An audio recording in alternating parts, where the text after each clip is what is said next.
Hola, buenas tardes. Mi nombre es Diego Sepúlveda y el día de hoy voy a hablar acerca de la administración a través de la historia. Bien, ¿qué es la administración? Podemos decir que la administración es un conjunto de conocimientos que permiten planificar y organizar los diferentes recursos, tanto materiales como humanos, en las diferentes organizaciones que pueden ser públicas o privadas. La administración ha estado presente desde el inicio de la civilización. Podemos mencionar a los sumerios, que disponían de sus grandes palacios para reunir y distribuir alimentos y provisiones al resto de la población a través del trueque. La administración se ha desarrollado y adaptado a lo largo de la historia de la humanidad. A pesar de que la sociedad ha cambiado demasiado, sus necesidades son las mismas. En la actualidad, para una empresa, la administración es una de las herramientas más importantes, ya que siempre habrá recursos disponibles para ser utilizados, manejados y controlados de la mejor manera posible, así como estrategias que se han estudiado por profesionales que ayudarán a lograr las metas de una manera más eficiente. La administración consta de cuatro etapas. La planeación es el qué se va a hacer. En esta etapa se analizan las acciones y actividades que se llevarán a cabo para lograr los objetivos establecidos por la organización. La segunda etapa es la organización, es el cómo se va a hacer. Consiste en asignar los recursos necesarios para poder cumplir con los objetivos planteados a través de la división del trabajo, la coordinación de tareas, la definición de puestos, etc. La dirección es el cómo se logra. La dirección orienta el trabajo de las personas hacia el logro de los objetivos planeados, a través de la motivación, delegando autoridad, transmitiendo información, generando buenas relaciones, etc. Y por último tenemos el control, es el cómo se ha ido realizando el plan. Esta etapa busca asegurar que se estén ejecutando las actividades y funciones establecidas en la organización, por ejemplo, fijando normas de evaluación de actividades, planteando mejoras, evitando desvíos, etc. Muy bien. La administración en la antigüedad fue fundamental para el desarrollo de las primeras grandes civilizaciones. Desde los antiguos egipcios, que organizaron los recursos y la mano de obra para construir sus majestuosas pirámides, pasando por los griegos, que con su enfoque en la filosofía y el orden social, y los romanos con su compleja estructura administrativa del imperio, también hicieron contribuciones significativas. Estos primeros métodos de administración no solo ayudaron a mantener el orden y la eficiencia en sus sociedades, sino que también dejaron unas bases que siguen influyendo en cómo gestionamos las organizaciones hoy en día. En la prehistoria, la administración surge en la época cuando el hombre realizaba actividades que requerían de una planeación sencilla, pero que eran tareas arduas como el cazar, recolectar sus alimentos, reproducirse, etc.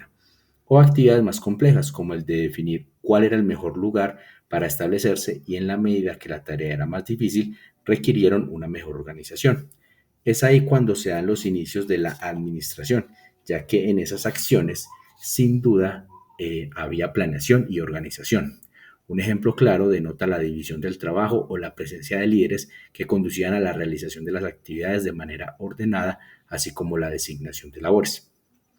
Los sumerios realizaban registros en tablillas de arcilla y en tablas cosidas al horno, mediante símbolos pictográficos, dando nacimiento a la escritura. Igualmente se presentan avances en el comercio al registrar las transacciones comerciales. Los palacios eran los principales y primeros centros administrativos, además de que manejaban almacenes para acumular alimentos y utensilios que no se utilizaban. Lo más relevante de esta civilización es la estratificación laboral, que se forma por la presencia de jerarquías entre maestros artesanos, obreros y aprendices, para la realización de labores y el pago de salarios en remuneración al trabajo. Los egipcios marcaron una administración basada en la coordinación de grandes masas de trabajadores para cumplir un objetivo fijo. Se presentan los primeros dirigentes, son los faraones, con una amplia capacidad de planear, organizar y controlar estas masas en la construcción de pirámides y monumentos. Igualmente, el manejo de impuestos a sus habitantes es muestra de una buena administración, que tenía una economía planeada y un sistema burocrático con una fuerte coordinación, sustentando su alto grado de prosperidad económica. En Babilonia encontramos una administración firme y basada en la política, ya que la ley y la justicia se vuelven preceptos importantes para los babilónicos. Sus grandes centros administrativos eran los tribunales, con cuatro jueces que hacían cumplir la ley severamente. Con el Código de Hammurabi, la colección de leyes proporcionó un panorama de la estructura social y de la organización económica que tuvo la civilización. En China se destacó la administración con muy buenos principios de planificación, organización, dirección y control, además de que relucieron en distintos periodos personalidades con grandes aportaciones. Cerca del año 1100 a.C. fue escrita la Constitución de Zhou, una guía de tareas que debían cumplir sirvientes del emperador, dando como resultado la definición de funciones. Posteriormente destaca Confucio, quien implementa un sistema administrativo ordenado y bien desarrollado, aplicable a problemas modernos de administración pública, que permitió un buen gobierno durante varios siglos en China. Y posteriormente, Mencius mostró cuán importante es la presencia de metodologías, sistemas y modelos para una eficiente administración. Grecia otorgó grandes aportaciones a la administración a través de filósofos de la época, como Sócrates, quien separó la experiencia del conocimiento técnico. Platón da origen a la especialización de acuerdo a las aptitudes del ser humano.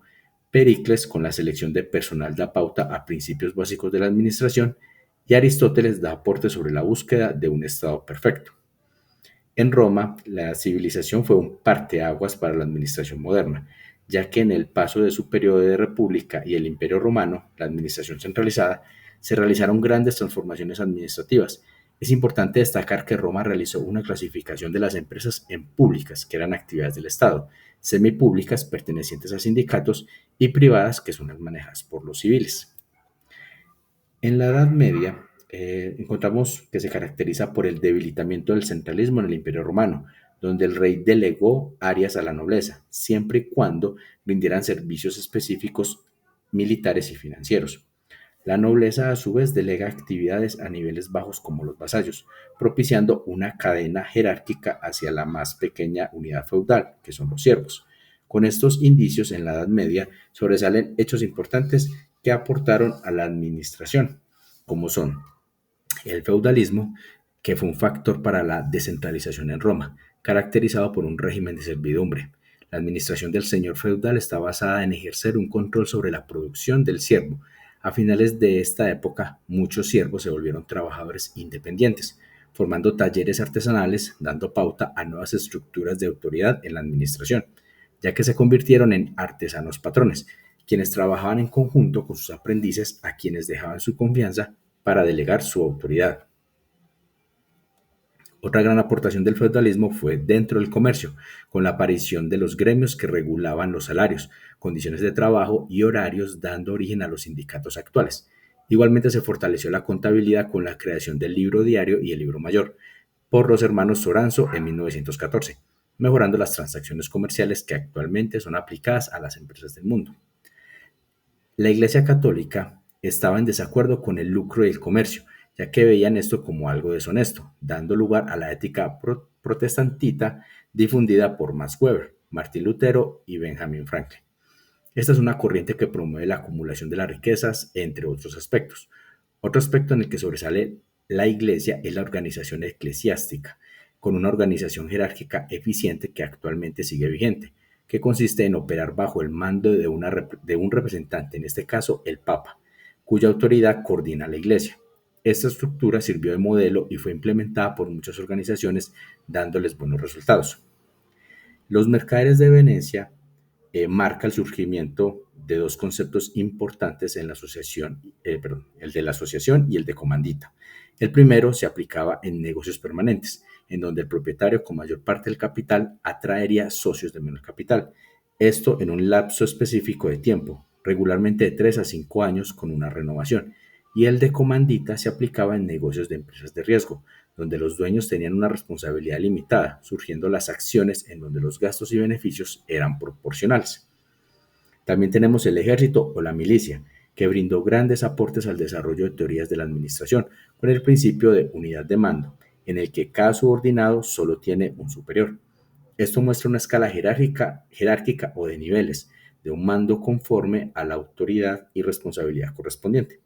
A medida que crecían las operaciones militares, crecía la necesidad de delegar autoridad a niveles bajos de la organización militar. Otra aportación a la administración de este tipo de organización fue la integración de palabras que solo eran de uso militar, tales como estrategia, logística, táctica, operaciones y reclutamiento. En la Edad Moderna, el propio proceso administrativo muestra las contribuciones, problemas y situaciones que fue sufriendo con el paso de los años, demostrando que la administración es una actividad universal en el mundo moderno.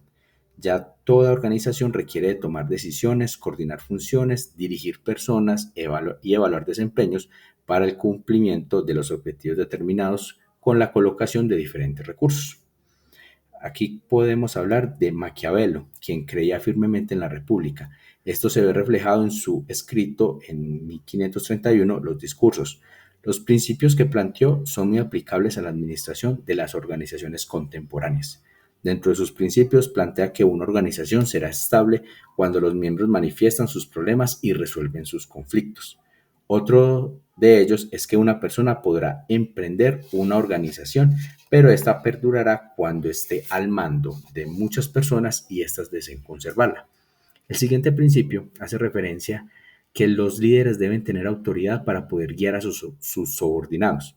Por último, uno de sus principios aplicados a la administración es que cuando un gerente quiera cambiar una organización ya establecida, debe conservar parte de su estructura y costumbres antiguas.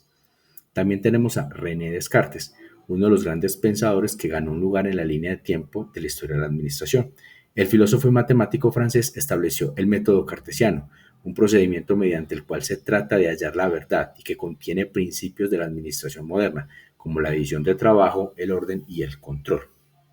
Como parte de la época moderna tenemos la revolución industrial, la cual juega un papel importante debido a que en este periodo se realizan diversos inventos y descubrimientos, dando como consecuencia la desaparición de varios talleres artesanales y la centralización en la producción, y se da paso a un sistema de fábricas.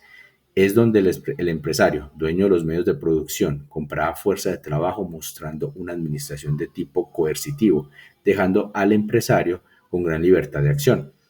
Además, la complejidad del trabajo desarrolló especialistas y administradores fijos para resolver directamente los inconvenientes en la fábrica.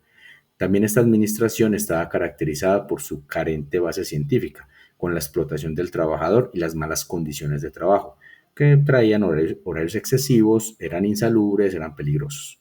Posteriormente, esto condujo a la aparición de una corriente de pensamiento social de los trabajadores que propició la investigación, la madurez en las disciplinas administrativas y la formación en la administración científica.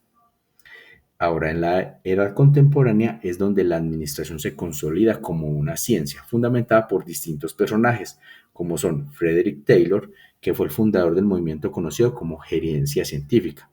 El objeto principal de la gerencia, afirma Taylor, debe de asegurar la mayor prosperidad para el empresario, acoplando a la máxima prosperidad de cada empleado. Para el empresario, máxima prosperidad significa no solo grandes ganancias a corto plazo, sino también el desarrollo de todos los aspectos de la empresa para lograr un estado permanente de prosperidad. Adam Smith, quien da inicio a la economía clásica o bien conocido como capitalismo, anunció el principio de la división del trabajo como fundamental para la especialización y el aumento de la productividad. Robert Owen, pionero sobre el manejo de recursos humanos, dando ideas para un manejo amable con los trabajadores y mejores condiciones de trabajo. Henry Town, que difundió a la administración como una disciplina independiente y como ciencia, desarrollando los principios de la administración. Por último, tenemos a Henry Fayol. Es conocido por desarrollar una de las primeras teorías completas de la gestión empresarial, con un enfoque especial en la administración de personal y recursos. Su obra principal, Administración Industrial y General, publicada en 1916, estableció las bases de lo que hoy conocemos como los principios de la administración. Estos principios son exactamente 14 y son los siguientes. División del trabajo. La especialización permite que el individuo sea experto y por lo tanto más productivo. Autoridad. El derecho de emitir órdenes debe ir acompañado con una responsabilidad equivalente a su ejercicio. Disciplina, la cual es bidireccional, ya que los empleados solamente obedecen órdenes si la gerencia desempeña su papel aportando un buen liderazgo. Unidad de mando, en contraste con Taylor, que impulsa la idea de la autoridad funcional, Fayol estaba muy claro en cuanto a que cada hombre debería tener solamente un jefe sin ninguna otra línea conflictiva de mando. Unidad de dirección. La gente involucrada en el mismo tipo de actividades debe tener los mismos objetivos dentro del plan. Subordinación. La gerencia debe ver que los objetivos de la firma sean siempre mayores. Remuneración. El sueldo es siempre un motivador muy importante. Aunque analizando un número diferente de posibilidades, Fayol señala que no hay nada mejor que un sistema perfecto. Centralización o descentralización. Nuevamente, esta es una cuestión de grado, dependiendo de las condiciones del negocio y de la calidad del personal. Escalar en cadena. Una jerarquía es necesaria para la unidad de la dirección, como la comunicación lateral es también fundamental en la medida en que los superiores sepan que tal comunicación está tomando lugar. Orden. Tanto el orden social como el material son necesarios. El orden material minimiza la pérdida de tiempo y los movimientos inútiles de materiales. El social se logra a través de organización y selección. La equidad es la conducción de un negocio. En la conducción de un negocio se necesita una combinación de amabilidad y justicia al tratar al personal si se desea conseguir la equidad. Estabilidad de los puestos. Esto es esencial. Dado el tiempo y el gasto involucrado en el entrenamiento de la buena gerencia, Fayol cree que los negocios exitosos tienden a tener personal gerencial muy estable. Iniciativa. Permitir a todo el personal mostrar su propia iniciativa es de alguna manera una fuente de la fortaleza de la organización, aun cuando pueda significar el sacrificio de la vanidad personal de una de las partes de los gerentes. Y por último, el espíritu de grupo. La gerencia debe impulsar la moral de sus empleados y, citando a Fayol, se necesita verdadero talento para coordinar el esfuerzo, alentar la viveza, usar las habilidades de cada hombre y recompensar a cada quien según su mérito, sin desatar posibles celos ni alterar las relaciones armoniosas. Bien, podemos concluir que a través de los siglos vimos que como los egipcios, los mesopotámicos, los griegos e inclusive los romanos establecieron las bases para lo que ahora entendemos como administración, cada uno aportando su propio estilo y soluciones a los desafíos de su tiempo. La evolución de estas prácticas, impulsada por la revolución industrial y ahora en la era digital, muestra cómo la administración se ha adaptado a las necesidades cambiantes de la sociedad. Entender este desarrollo no solo nos ayuda a valorar las prácticas actuales, sino que también nos prepara para enfrentar los retos que vendrán. Muchas gracias.